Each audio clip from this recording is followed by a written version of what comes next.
जरा सोचिए, अगर आप फ्यूचर के दिनों को आज ही देख सकते या 100 साल पहले किसी पुरानी गली में खड़े होकर लोगों की जिंदगी देख सकते तो कैसा लगेगा। ये ख्याल ही इतना इंटरेस्टिंग है कि हॉलीवुड और बॉलीवुड दोनों ने इस पर अनेक फिल्में बना दी हैं, जैसे इंटरस्टेलर, टीनेट, प्रीडेस्टिनेशन और द टाइम मशीन जैसे एग्जाम्पल हैं। दोस्तों, वीडियो बहुत ज़्यादा इंटरेस्टिंग होने वाली है।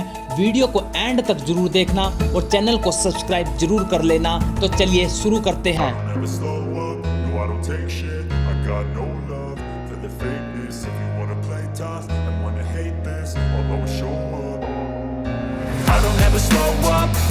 दोस्तों, जब हम मूवी देखते हैं तो सोचते हैं बस फिल्म है यार, असली जिंदगी में ऐसा थोड़ी होता है।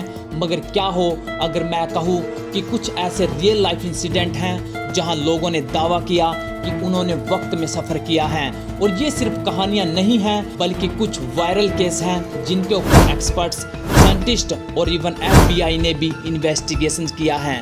आज के इस वीडियो में हम एक ऐसे टाइम ट्रैवलर की कहानी शुरू करेंगे जिसके बारे में कहा जाता है कि वो फ्यूचर से आया था और सबको हिलाकर रख दिया था।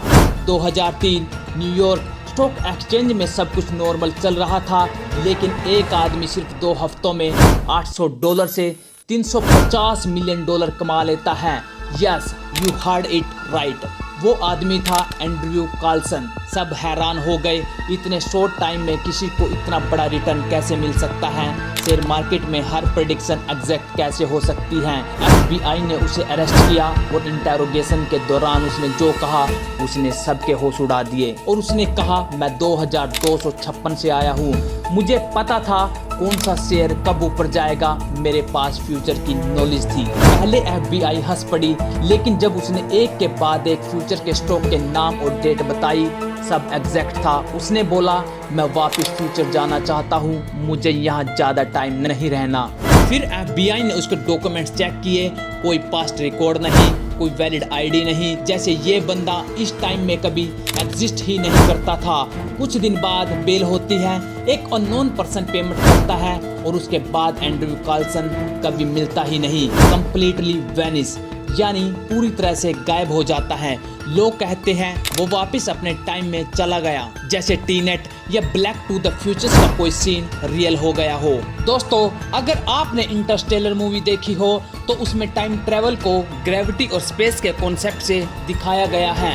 एक सीन में हीरो अपने बचपन की किताबों के पीछे से सिग्नल भेज रहा होता है जो उसके पास्ट को इन्फ्लुएंस करता है। लेकिन ये सिर्फ एक इमेजिनेशन नहीं है। आइंस्टाइन की थ्योरी ऑफ रिलेटिविटी के अकॉर्डिंग वक्त एक स्ट्रेट लाइन नहीं होती, वो बैंड भी हो सकती है।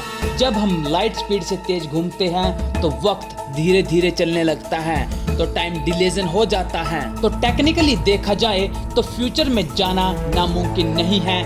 नासा के एस्ट्रोनॉट जब स्पेस में जाते हैं तो उनका टाइम स्लाइटली स्लो हो जाता है, मतलब जब वो वापस आते हैं तो वो टेक्निकली सेकंड या मिनट के हिसाब से फ्यूचर्स में होते हैं। लेकिन एंड्रयू कार्लसन के केस में डिफरेंस इतना ज्यादा था कि लोग मानते हैं ये एक मेजर टाइम जंप था। जैसे प्रीडेस्टिनेशन मूवी में हीरो खुद से मिलता है, वैसे ही कार्लसन भी एक दूसरे टाइम के वर्जन हो सकता है। अगर एक और वायरल केस देखा जाए जिसका नाम है Rudolph Fentz the real time machine man. ये केस 1950 के आसपास का है। एक दिन लोग देखते हैं एक अजीब आदमी अचानक से टाइम स्क्वायर पर खड़ा है, उसके कपड़े 80s वाले हैं। लोगों को लगता है कोई ड्रामा शूट हो रहा है, लेकिन वो आदमी कंफ्यूज्ड था, घबराया हुआ था, जैसे उसने पहली बार कार देखी हो। थोड़ी देर में एक कार उसे टकरा जाती है और वो आदमी मर जाता है। पुलिस उसके पॉकेट चेक करती है, वहाँ से मिलता है एक ओल्ड स्टाइल वॉलेट, 80s के कॉइन और एक पुरानी स्ट्रीट का एड्रेस। जब उस एड्रेस पर पुलिस पहुंचती है तो पता चलता है कि एक रुडोल्फ फ्रेंटेज 1876 में वहां रहता था और एक दिन वो अचानक गायब हो गया। No explanation, no trace. क्या ये वही आदमी था? क्या वो 1876 से 1950 आ गया था? अगर हाँ तो कैसे? क्या उसने टाइम मशीन यूज की या ये किसी नेचुरल टाइम स्लिप का केस था? टाइम स्लिप्स जब वक्त आपके साथ खेल करता है। टाइम ट्रैवल सिर्फ मशीन से नहीं होती। कई लोग मानते हैं कि कुछ जगह पर वक्त स्लिप कर जाता है बिना किसी रीजन के। जैसे एक फेमस केस था ब्रिटिश कपल फ्रांस में वोकेशन पर था। रात में एक पुराना होटल दिखा, सब कुछ 90s जैसा। उन्होंने रात वहीं गुजारी। अगले दिन जब वो वापस गए तो वो होटल गायब था। वहाँ एक जंगल था। बाद में पता चला वो होटल 1910 में बंद हो गया था।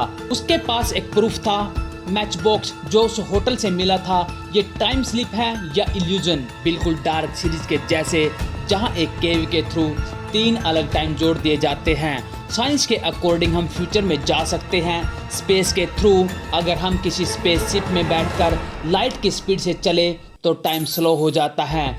जब हम वापस ज़मीन पर आते हैं तो कई साल गुजर चुके होंगे ज़मीन पर। ये इंटरस्टेलर का ही कॉन्सेप्ट है, लेकिन पास्ट में जाना ये अभी इम्पॉसिबल माना जाता है। इसके लिए हमें किसी worm hole, black hole, loop hole का यूज़ करना पड़ेगा, जो अभी थ्योरी ही है। लेकिन जिन लोगों ने रियल लाइफ में टाइम ट्रैवल का दावा किया है, उनके पास कोई प्रूफ तो नहीं है, पर उनकी कहानियाँ इतनी डिटेल्ड है कि फेक लगती भी नहीं। तो अब सवाल ये है, क्या ये सब कहानियाँ सच हैं? क्या वक्त में सफ़र मुमकिन है? एंड्रयू कार्लसन की प्रेडिक्शन, रूडोल्फ का सडन अपीयरेंस, टाइम स्लिप जैसे केस, ये सब रियल लोगों के साथ हुआ, पर साइंस के पास अभी इनका क्लियर जवाब नहीं है। शायद फ्यूचर में हम वक्त के पजल को समझ पाए। शायद हम सब एक दिन पास्ट या फ्यूचर में जा सके, बिल्कुल मूवी के जैसे। लेकिन तब तक इन कहानियों का सिर्फ एक ही सच है, ये सब कुछ मुमकिन लगता है। अगर आपको ये वीडियो पसंद आई तो लाइक करें, कमेंट करें, अपना फेवरेट टाइम ट्रैवल मोमेंट बताएं।